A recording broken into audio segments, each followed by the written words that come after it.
یعنی شروع کرتا ہوں اللہ کے نام سے جو بڑا مہربان اور نہایت رحم کرنے والا ہے۔ چوبداروں نے کڑک کر کہا، اعلیٰ حضرت تخت پر جلوہ افروز ہو گئے، آداب بجا لاؤ۔ سب سے پہلے علماء نے کہا، السلام علیکم ورحمۃ اللہ وبرکاتہ یا امیر موصل۔ ان کے بعد وزیروں نے، پھر امیروں نے، پھر جاگیرداروں نے اور سب کے بعد عوام نے اسی طرح عماد الدین زنگی کو سلام کیا۔ عماد الدین ہر گروہ کے سلام پر اسی طرح جواب دیتے تھے، اے گروہ علماء، اے گروہ وزراء، تم پر بھی سلامتی ہو اور اللہ کی رحمتیں اور برکتیں نازل ہو۔ جب سب لوگ سلام کر چکے تب عماد الدین بیٹھے۔ چوبداروں نے پکارا، خبردار ہو جاؤ کہ اعلیٰ حضرت امیر ملت والی موصل نے تخت کو زینت بخشی۔ سب لوگ اپنی اپنی کرسیوں پر بیٹھ گئے۔ عماد الدین زنگی نے تمام حال پر ایک سرسری نظر ڈالی، یہ ان کا معمول تھا۔ سب لوگ سر جھکائے اور نظریں نیچی کیے خاموش بیٹھے تھے۔ حشام نگاہیں چرا کر کبھی درباریوں کو اور کبھی عماد الدین زنگی کو دیکھ رہے تھے۔ اتفاق سے ان کی نگاہیں عماد الدین زنگی سے چار ہو گئی۔ وہ ڈر گئے کیونکہ انہوں نے سن رکھا تھا کہ بادشاہوں کے دربار میں بے باکی سے نہیں دیکھنا چاہیے۔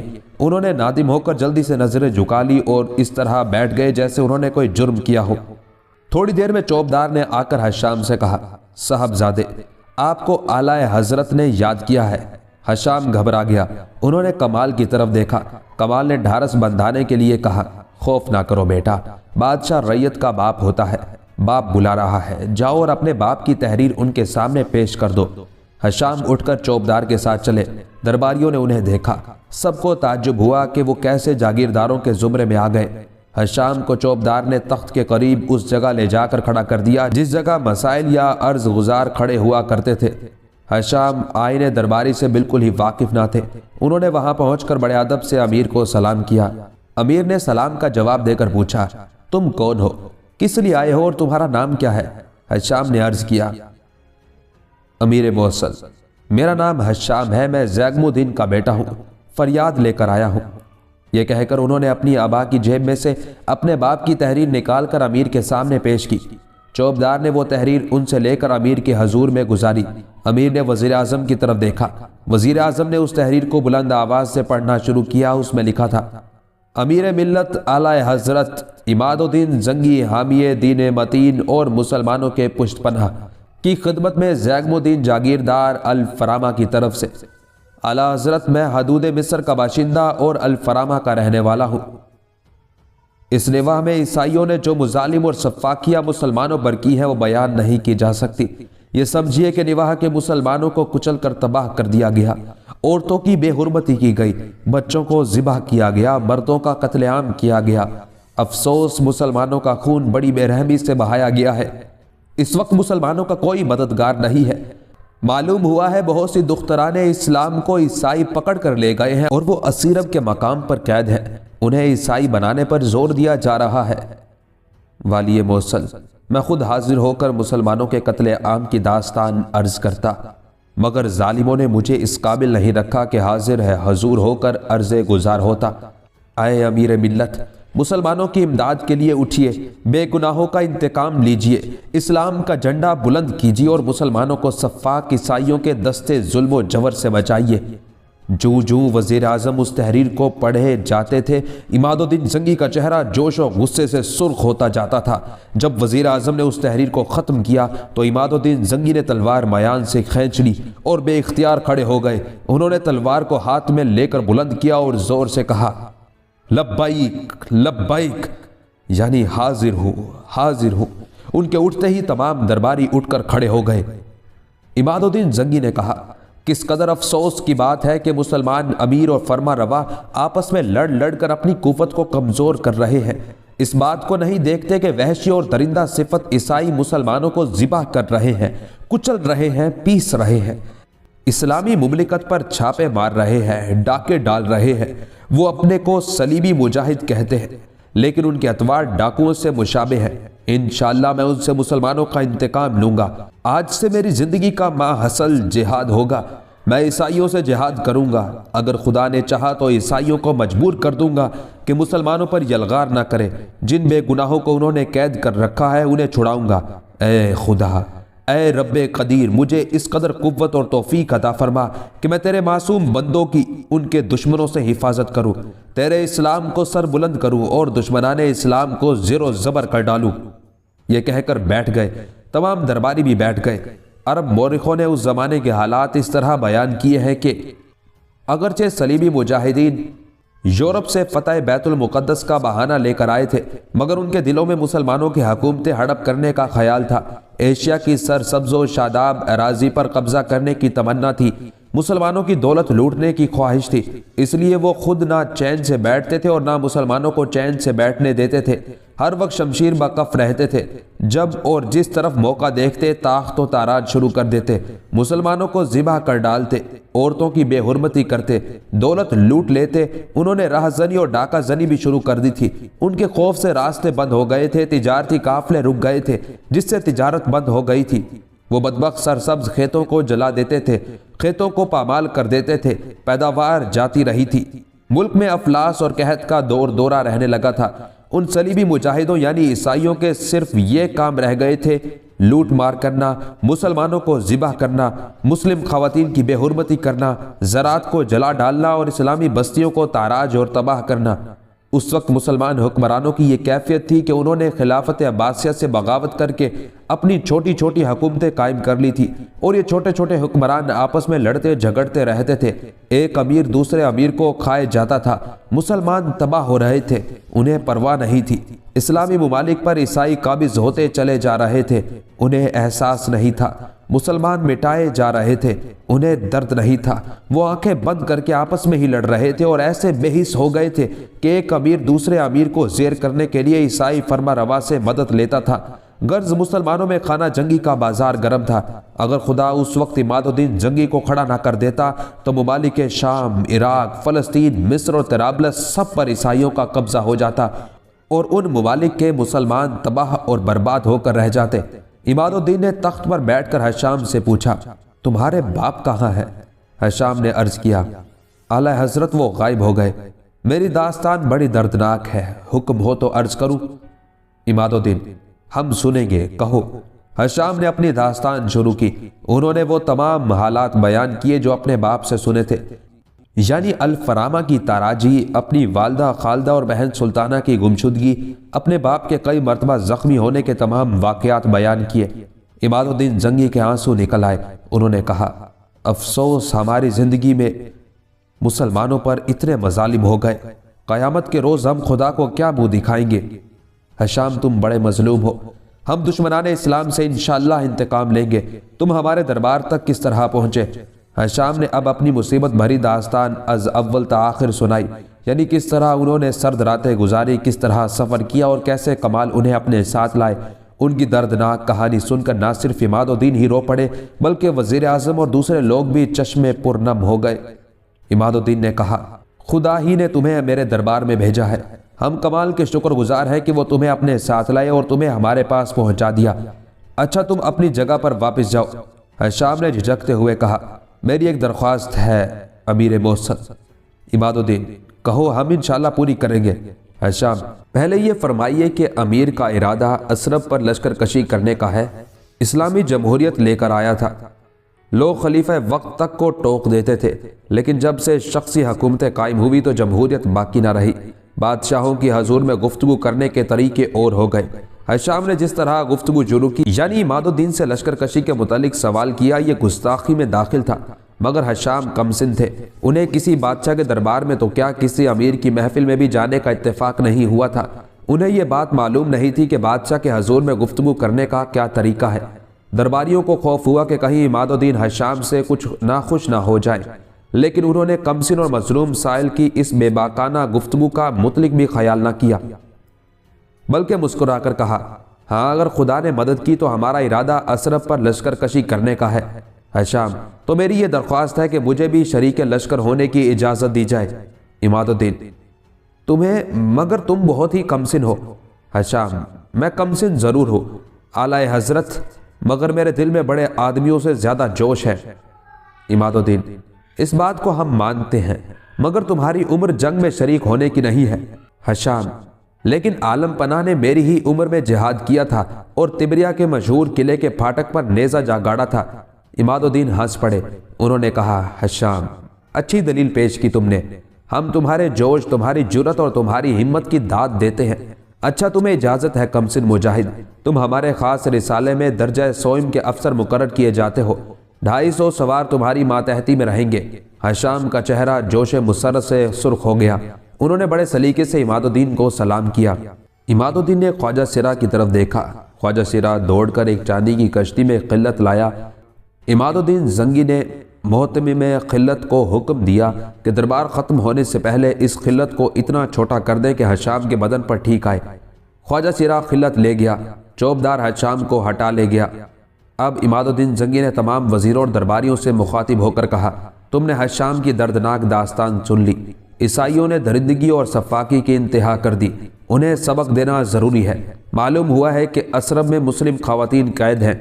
دراصل اسرب پر عیسائیوں نے قبضہ کر کے مسلمانوں کا حلقوم پکڑ لیا ہے۔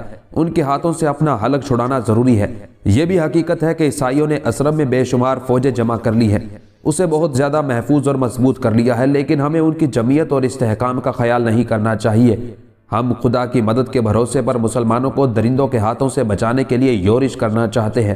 اب یہ بات خدا کے ہاتھ میں ہے کہ وہ ہمیں فتح دے یا شکست دے، مگر مشورہ کرنا مناسب ہوتا ہے۔ آپ لوگوں کا کیا مشورہ ہے؟ بادشاہ نے اپنی رائے پہلے ہی ظاہر کر دی تھی، اب کس کی مجال تھی کہ اس رائے کی مخالفت کرتا؟ اس کے علاوہ جو حالات حشام نے بیان کیے تھے ان کا اثر ہر درباری پر اس قدر ہوا کہ ہر ایک نے وہی رائے قائم کر لی تھی جو بادشاہ نے قائم کی۔ چنانچہ سب نے ان کی رائے کی پرزور تائید کی اور یہ طے ہو گیا کہ اسرب پر لشکر کشی کی جائے۔ عماد الدین نے تیاری کا حکم دے دیا۔ اس روز دربار میں کوئی اور کارروائی نہیں کی گئی۔ دراصل مسلمانوں میں اس قدر جوش پیدا ہو گیا تھا کہ انہوں نے خود ہی اور تمام معاملات ملتوی کر دیے۔ اس عرصے میں محتمم خلت حاضر ہوئے اور حشام کے لیے خلت لا کر پیش کیا۔ عماد الدین نے حشام کو اپنے روبرو بلا کر خلت انہیں عطا کی۔ انہوں نے تعظیم کے لیے خلت اپنے سر پر رکھا اور امیر کو سلام کیا۔ عماد الدین نے خواجہ سرا کو اشارہ کیا، اس نے حشام کو وہ خلت پہنا دیا۔ حقیقت میں وہ نہایت خوشنما فوجی وردی تھی۔ حشام جامع زیب تھے، یہ وردی ان پر پھوٹ نکلی۔ انہوں نے پھر عماد الدین کو سلام کیا۔ انہوں نے کہا، چھوٹے کماندار سلام۔ حشام اکڑتے ہوئے واپس لوٹے۔ عماد الدین نے کہا، کمسن مجاہد، مجاہدوں کی رفتار ایسی ہی ہونی چاہیے۔ اس کے بعد دربار برخاست ہو گیا۔ حشام کمال کے ساتھ دربار سے باہر نکلے۔ رسالہ خاص اس دروازے پر آ کھڑا ہوا تھا جس سے حشام نکلنے والے تھے۔ چنانچہ ان کے نکلتے ہی ان سواروں نے سلامی دی۔ وہ سلامی لینا جانتے تھے، انہوں نے سلامی لی۔ یہ 250 سوار تھے۔ انہوں نے حشام کو اپنے حلقے میں لے لیا اور کمال کے گھر کی طرف روانہ ہوئے۔ کمال اپنے سواروں کے ساتھ چلے۔ حشام وہی وردی پہنے ہوئے مکان کے اندر داخل ہوئے۔ رسالے کو انہوں نے رخصت کر دیا۔ اول ان پر کنیزوں کی نگاہیں پڑی، وہ انہیں دیکھ کر حیران رہ گئی، دوڑ کر ان کے پاس آئی اور ان کے گرد چھا گئی۔ ایک کنیز دوڑی نجمہ کے پاس گئی اور ان سے کہا، ذرا چل کر صاحب زادے کو دیکھنا۔ نجمہ ہول سی گئی، اس خوف سے کہ کہیں انہیں کوئی حادثہ تو پیش نہیں آ گیا۔ انہوں نے پوچھا، کیا ہوا؟ کنیز، فوجی وردی پہن کر آئے ہیں، شاید امیر نے خلت عطا کیا ہے۔ نجمہ، توبہ، میں تو ڈر گئی تھی، چلو دیکھو۔ وہ لپک کر صحن میں آئی۔ حشام کنیزوں کے جھرمٹ میں آ رہے تھے، وردی جگمگا رہی تھی، ان کی صورت بھی چمک رہی تھی۔ نجمہ کو دیکھتے ہی انہوں نے تلوار میان سے کھینچ کر سلامی دی۔ نجمہ کو ان کی یہ ادا بڑی پسند آئی، انہوں نے دوڑ کر انہیں اپنے سینے سے لگا لیا۔ کمال بھی آ گئے۔ انہوں نے کہا، نجمہ، تمہارے بیٹے کماندار ہو گئے ہیں، رسالہ خاص کے افسر۔ نجمہ نے دونوں ہاتھ اٹھا کر اور آسمان کی طرف دیکھ کر کہا، یا اللہ تیرا شکر ہے۔ انہوں نے اسی وقت کئی دینار ان پر سے تصدق کی اور سب یعنی حشام، نجمہ، کمال اور کنیزیں کمرے میں پہنچے۔ بڑی بڑی چوکیوں پر غالیچوں کا فرش ہو رہا تھا، ان پر بیٹھ گئے۔ نجمہ نے کمال سے کہا، اب سناؤ کیا ہوا؟ کمال، حشام ہی سے پوچھو۔ نجمہ نے حشام سے کہا، بیٹا تم ہی سناؤ۔ حشام نے رک رک کر دربار کا تمام واقعہ سنایا۔ جب انہوں نے بیان کیا کہ عماد الدین نے انہیں فوج میں بھرتی ہونے کی اجازت ان کی کمسنی کی وجہ سے نہ دیتے تھے، تو انہوں نے کہا کہ آپ نے بھی میری ہی عمر میں فوج میں بھرتی ہو کر تبریہ کے قلعے پر نیزہ گاڑا تھا۔ امیر اس بات سے خوش ہو گئے اور انہوں نے فوراً مجھے فوج میں بھرتی ہونے کی اجازت دے دی۔ رسالہ خاص کے 250 سواروں پر افسر مقرر کر دیا۔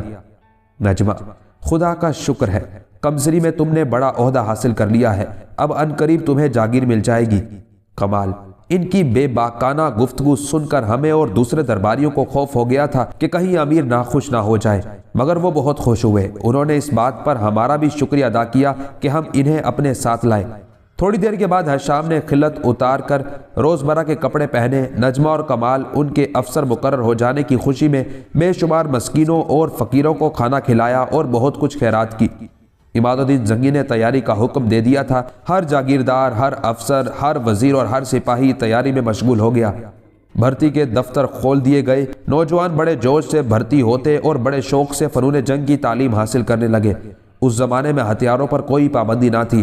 ہر شخص چاہے جس قدر اور جس قسم کے چاہے ہتھیار رکھ سکتا تھا، اور ہتھیاروں کو چلانا بھی سب جانتے تھے۔ اس لیے ضرورت کے وقت سب فوج میں بھرتی ہو سکتے تھے اور بہت تھوڑے عرصے میں قواعد اور جنگی تعلیم حاصل کر کے تجربہ کار سپاہی بن جاتے تھے۔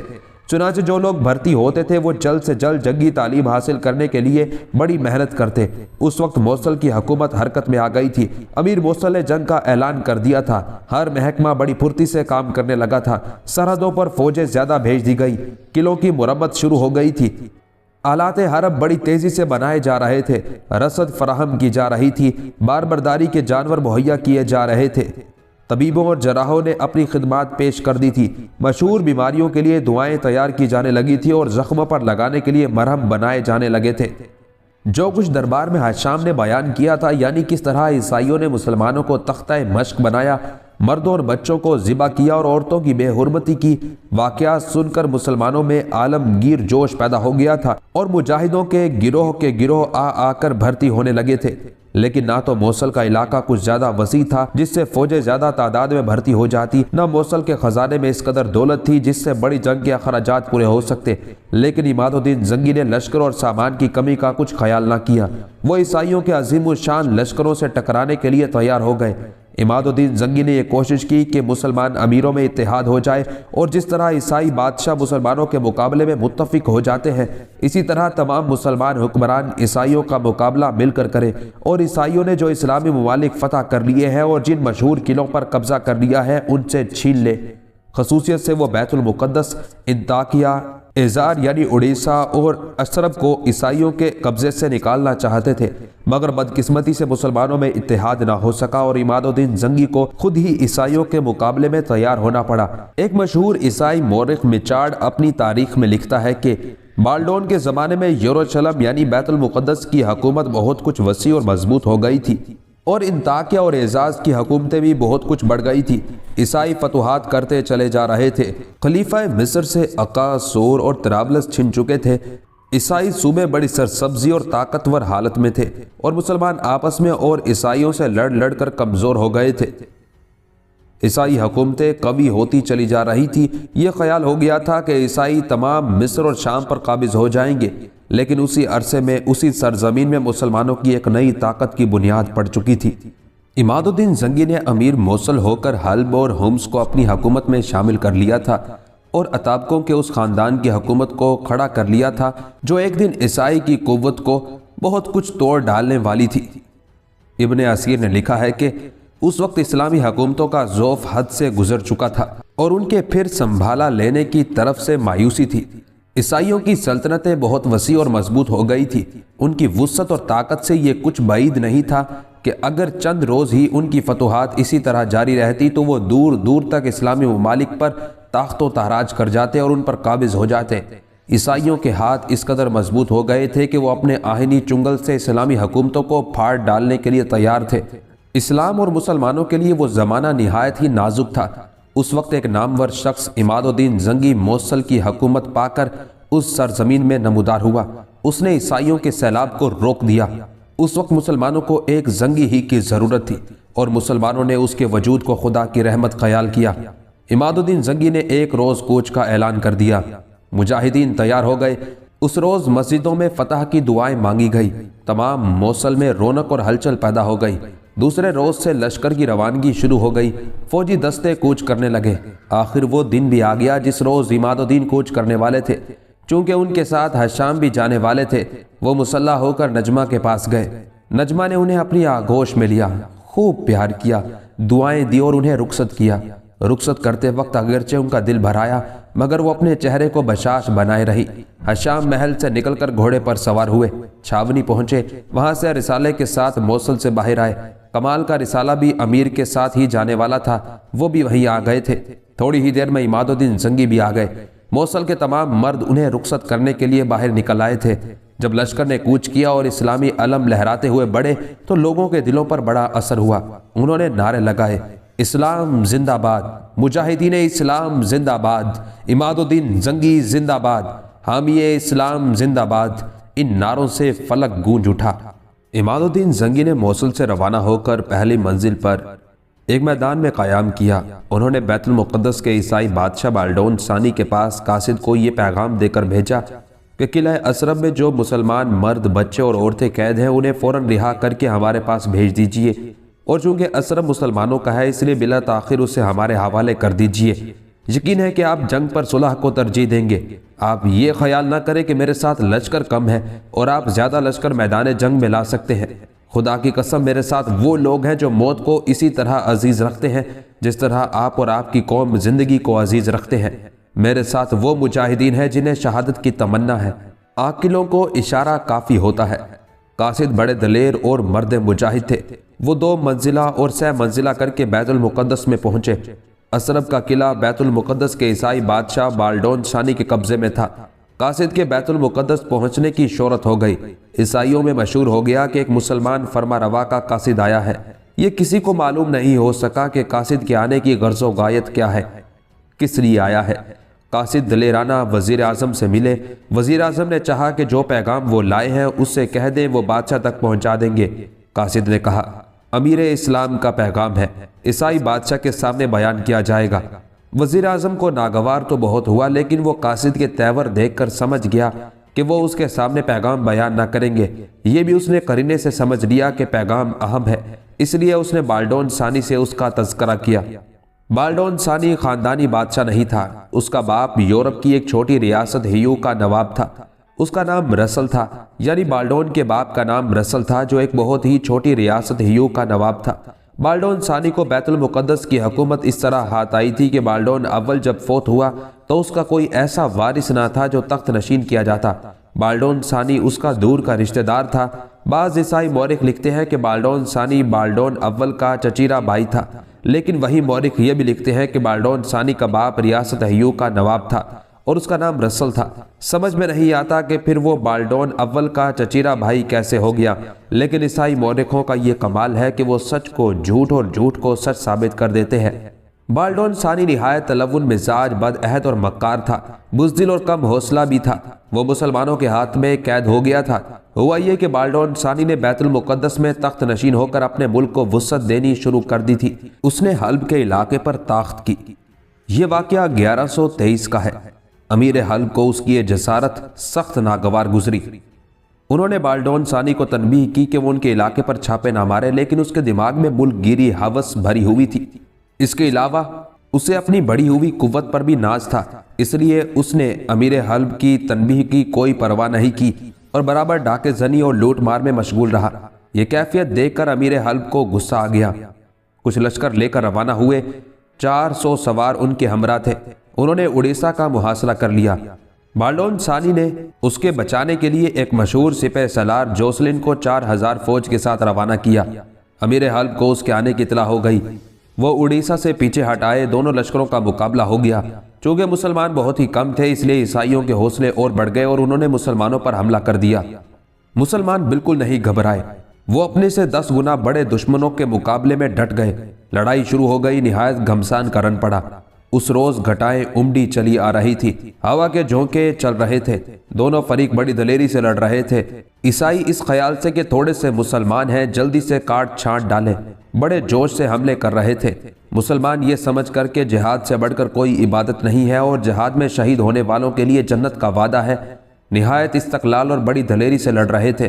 تلواریں زور و شور سے چل رہی تھی، سر اولوں کی طرح برس رہے تھے، خون کے فوارے ابل رہے تھے۔ اتفاق سے اس وقت بارش ہونے لگی، پانی خون کے ساتھ مل کر بہنے لگا، تمام میدان میں خون ہی خون ہو گیا۔ مسلمانوں نے عیسائیوں کو گھاس پھوس کی طرح کاٹ ڈالا، بے شمار عیسائی مارے گئے، جو بچے وہ بھاگنے لگے۔ مسلمانوں نے بھاگنے والوں کو قتل اور گرفتار کرنا شروع کر دیا۔ جوسلن بھی گرفتار ہو گیا۔